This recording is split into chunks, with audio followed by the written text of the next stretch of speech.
విజయనగరం పోతున్నారంటే ఒక అనుమానం, అంతా అడవుల ఏరియా. మీరు తీసుకపోయి ఎన్కౌంటర్ చేస్తారు కూడా తెలియదు మాకు అనుమానాలు ఉన్నాయి. మరి మాకు చాలా అనుమానాలు ఉంటాయి. మీరు 3rd డిగ్రీ ఇచ్చిన తెలియదు, పోయినప్పుడు లాస్ట్ 3rd డిగ్రీ ఇచ్చారు, ఇప్పుడు ఎన్కౌంటర్ చేయడం నమ్మకం ఏంటి?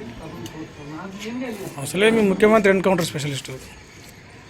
అసలే మీ ముఖ్యమంత్రి ఎన్కౌంటర్ స్పెషలిస్ట్. మొన్న హిట్మాన్ కూడా చంపిండు, క్లియర్గా తెలుస్తూనే ఉన్నది మాకు.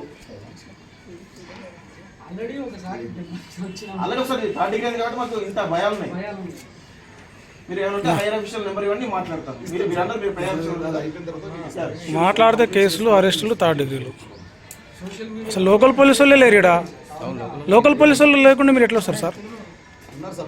ఎక్కడున్నారు? ఎవరు? మీరు వాళ్ళతో కలిసి రావాలి కదా. మీరు నేరుగా ఎట్లా వస్తారు? డైరెక్ట్ ఎట్లా వస్తారు? మీరు ఎట్లా రావచ్చు సార్? వెళ్ళొచ్చు సార్.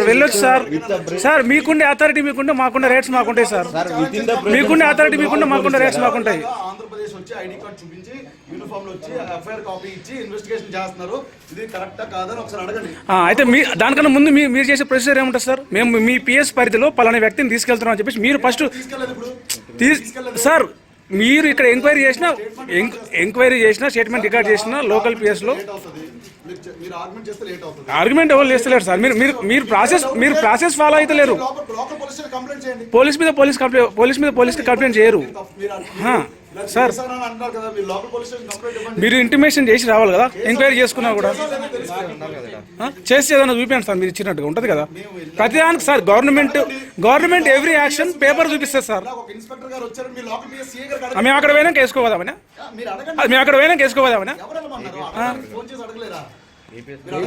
ఏపీఎస్కి ఇచ్చారు మీరు. ఇది ఈ ఏరియా ఏపీఎస్కి వస్తుంది. మీరు చెప్పండి, మీరు ఏపీఎస్కి పోయారు. ఇది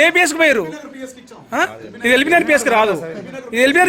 ఇది మీరు చెప్పకండి. ఏపీఎస్కి వస్తుంది. మీరు చెప్పకండి, మీరు ఏపీఎస్కి పోయారు.